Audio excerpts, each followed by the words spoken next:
body weight windmill.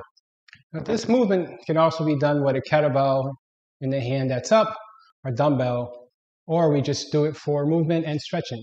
So when we set up, you're going to have one arm up.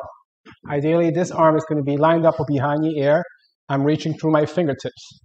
My stance is like this for my lower body. You can start with your legs together, turn your left foot out 90 degrees, so my heels are still touching. I step out to the side. This stance is about shoulder width apart, but it's all dependent on your hip structure. So for me, this is going to work.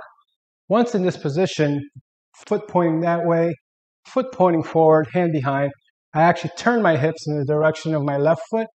My opposite hand is going to reach for my left ankle, or my left hand for left ankle, as this hip goes into that direction. That is a windmill. Then I come back up, and then I face, and we do this movement while keeping the arm up. So another analogy would be, when I do this movement, you want to pretend there's a wall in front of you. So when I set up, I am not leaning forward. I would hit that wall, right?